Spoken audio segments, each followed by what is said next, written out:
샬롬, 맴연구소의 유병성 목사입니다. 여러분, 제가 있는 이곳은 어디일까요? 네, 사해입니다. 제 주변으로 보이는 하얀 것들은 전부 소금 덩어리인데요. 자, 보시다시피 그냥 돌처럼 보이지만 이것도 소금 덩어리입니다. 이곳은 엄밀하게 말하면 호수인데 왜 데드씨, 사해라고 할까요? 사해는 어떻게 만들어졌고 성경에는 어떻게 언급되어 있을까요? 지금부터 차근차근 알아보도록 하겠습니다.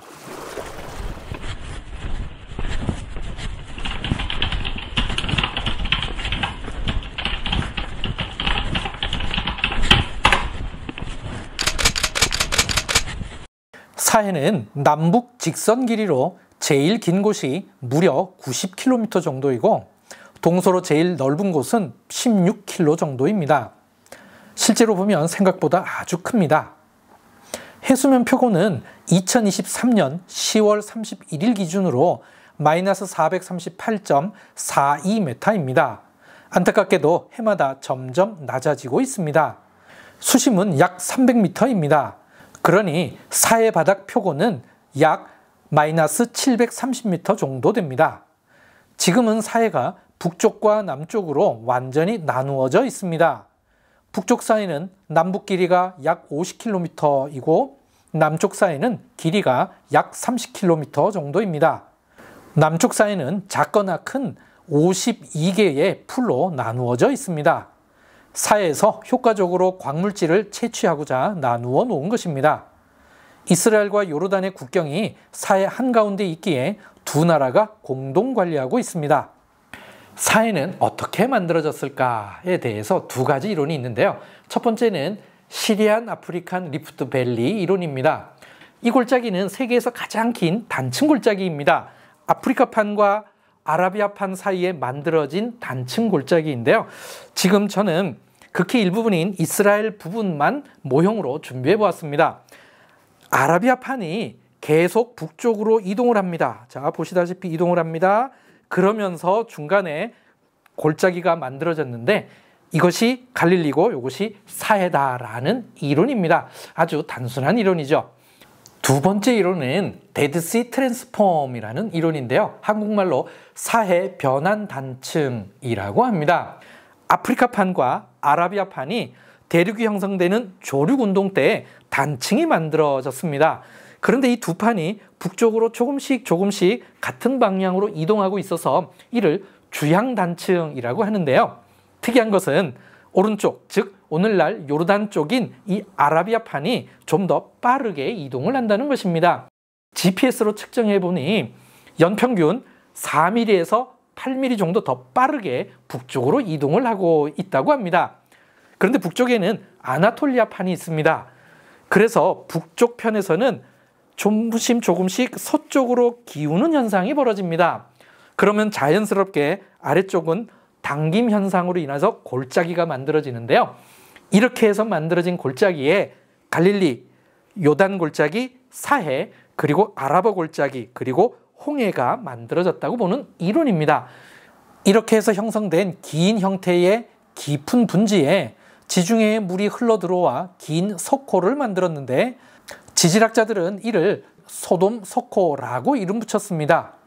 서서히 지중해와 분리되고 긴 세월이 지나면서 염분이 축적되기 시작했는데요. 완전히 내륙 호수가 된 것을 레이크 아모레라고 합니다.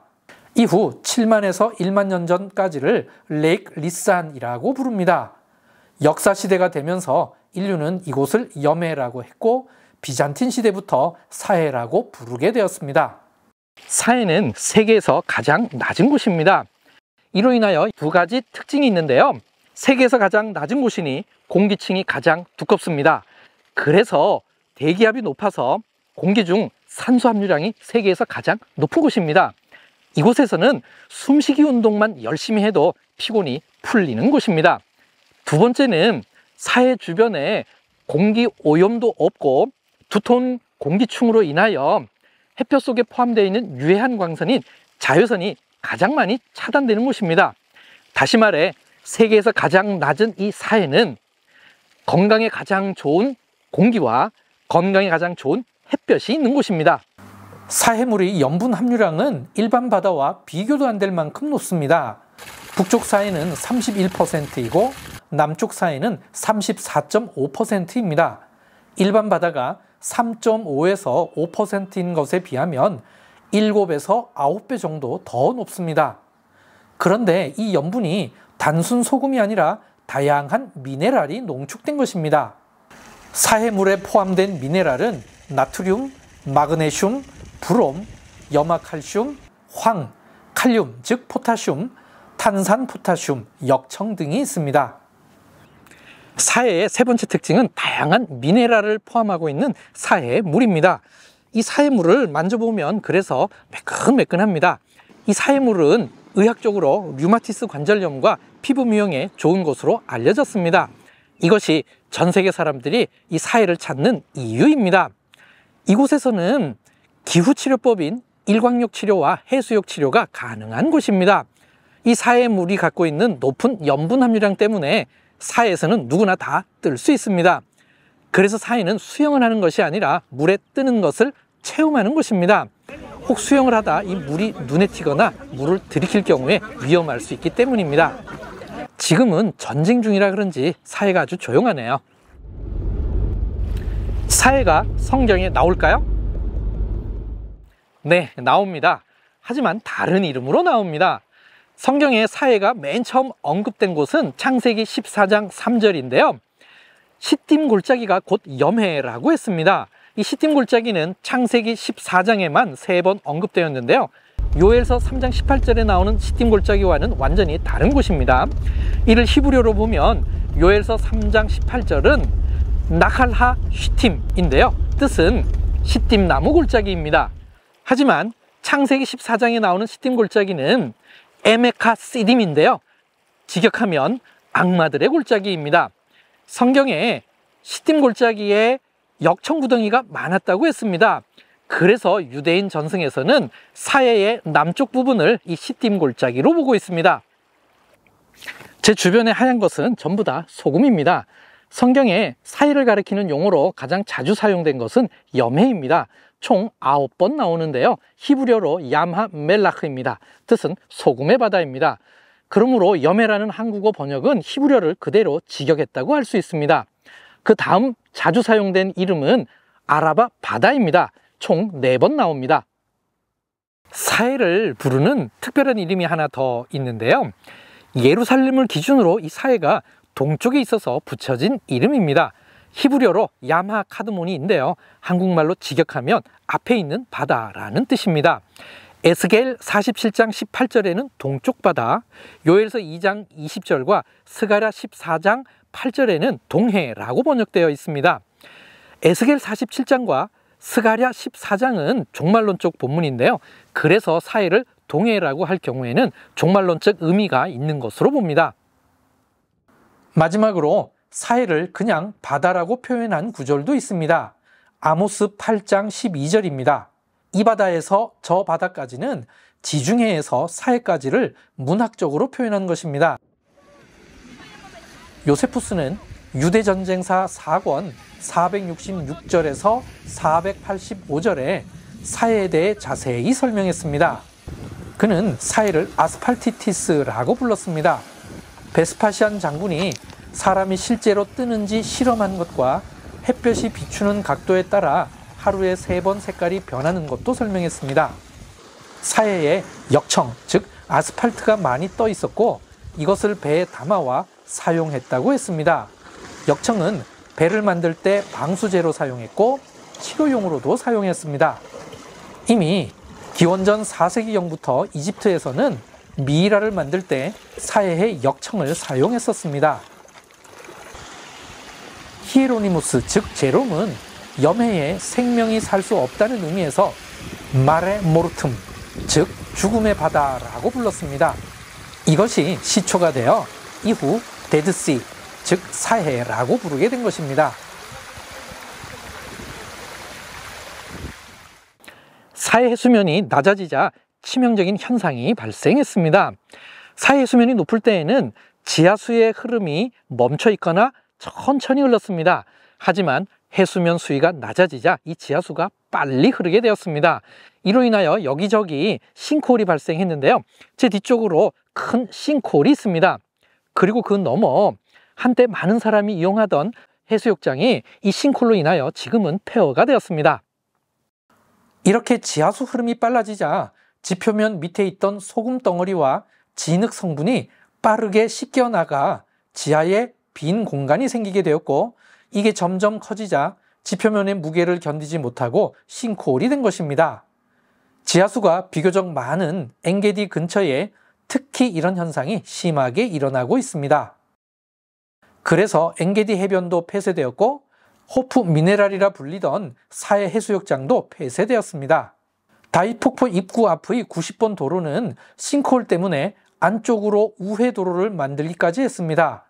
싱크홀의 위험성 때문에 지질학자는 사해 옆을 지나는 90번 도로를 폐쇄해야 한다고 계속 경고하고 있습니다. 사해 해수면이 낮아지는 것으로 인해서 발생한 또 다른 문제점은 사해 해변이 점점 뒤로 물러난다는 것입니다. 이 말은 사해 전체 수량이 급격하게 줄어든다는 뜻이기도 합니다. 제가 있는 이곳은 사해 온천으로 유명한 엥게디 스파인데요. 여러분 중에는 이곳에서 사해를 체험하신 분들이 많이 있으실 겁니다. 걸어서 사해를 다녀오신 분들도 있을 테지만 좀 더 나중에 오신 분은 코끼리 기차를 타고 사해 해변을 다녀오신 기억이 있으실 것입니다.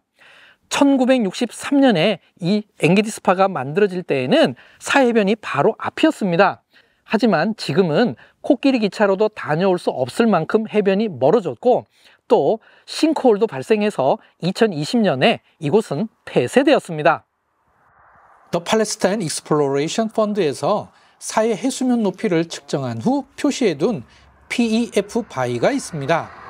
1917년 사해 해수면 높이를 바위에 검은 손으로 표시해 놓은 것입니다. 정말 의외입니다. 1967년 6.1 전쟁 이후에 만든 도로보다도 거의 4m 정도 더 높습니다. 이때보다 지금의 사해 해수면은 무려 50m 이상 더 낮아졌습니다. 1930년에 사해 해수면 표고가 마이너스 390일 때 사해 표면적이 1050제곱미터이었고 2016년 사해 해수면이 마이너스 430일 때 사해 표면적은 605제곱킬로미터였습니다. 이는 사해 표면적뿐만 아니라 사해 수량도 거의 40%가 줄어들었다고 볼 수 있는 수치입니다. 2023년에는 마이너스 438보다도 더 낮아졌으니 이제는 사해 표면적과 함께 사해 전체 수량이 더 많이 줄어들었습니다. 이것을 해결해 보고자 하는 두 가지 프로젝트가 있었습니다. 첫 번째는 지중해 물을 사해로 끌어오는 아이디어였는데요. 1980년도에 제안되었습니다. 터널을 파서 수로를 내어 지중해에서 이곳 엥게디로 바닷물을 흘려보낸다는 계획이었습니다. 이때 높은 낙차를 이용해서 발전도 하고 이 엥게디 근처에서 새우 양식을 하면 몇 년 안에 투자 비용을 회수할 수 있을 것으로 보았습니다. 하지만 정통 유대교인들의 반대로 이 프로젝트는 실행에 옮겨지지 못했는데요. 사해물을 되살리는 것은 메시아만 해야 된다는 것을 이유로 이들이 반대했기 때문입니다. 두 번째는 홍해물을 사해로 끌어들이는 프로젝트입니다. 제 뒤로 보이는 이 수로는 남쪽 사해의 해수면을 유지하기 위하여 북쪽 사해의 물을 펌프로 끌어올려 흘려보내는 수로입니다. 이 같은 원리로 홍해물을 끌어 북쪽 사해에 붓는 아이디어입니다. 2009년부터 본격적으로 논의되었는데요. 여러 경제적 이유와 복잡한 정치적 갈등 때문에 실제로 실행되지는 못하고 2021년에 공식적으로 폐기되었습니다. 특히 환경단체의 반대가 심했는데요. 사해는 지중해 물로부터 시작했는데 홍해물을 끌어 부을 경우 사해 물에 심각한 변화가 우려되고 홍해물을 끌어들이는 과정에서 홍해 내의 산호초에 환경적 재앙이 우려되므로 크게 반대했습니다. 사해에는 정말 생명체가 없을까요? 사실은 있습니다. 박테리아와 같은 미생물은 존재합니다. 그리고 사해 주변 샘이 흘러나오는 곳에는 물고기를 비롯한 다양한 생명체가 있습니다. 이런 현상을 직접 확인할 수 있는 곳이 있습니다. 에노트주킴인데요. 아랍어로는 엔파슈카라고 하고 성경의 에네글라임으로 추정되는 곳입니다. 이곳에 큰 샘이 있고 그곳에 물고기가 있다고 하는데 정말 물고기가 있는지 알아보기 위해 직접 이곳까지 찾아왔습니다. 이곳에는 1970년 이후부터 자연적으로 솟아나는 샘들에 의해 몇 개의 연못이 만들어졌는데 그중 하나가 특이하게도 베드로 물고기 연못입니다. 놀랍게도 이곳에는 암눈이라고 부르는 조르단 세인트 피터스 피쉬가 자생하고 있습니다. 생물학자들의 견해로는 예수님 당시 베드로가 잡았던 물고기와 유전적으로 가장 가까운 것은 이곳에 자생하고 있는 물고기라고 합니다. 수백 년 이상 이곳에서 고립되어 있었기에 유전적으로 더 순종이라고 보는 것입니다. 그리고 피레미와 비슷한 종류인 멘토투스카르프도 이곳에 자생하고 있습니다. 이들 물고기들은 옛날 어느 시점에 요단강이 크게 범람했을 때 이곳으로 유입되어 들어온 것으로 추정하고 있습니다.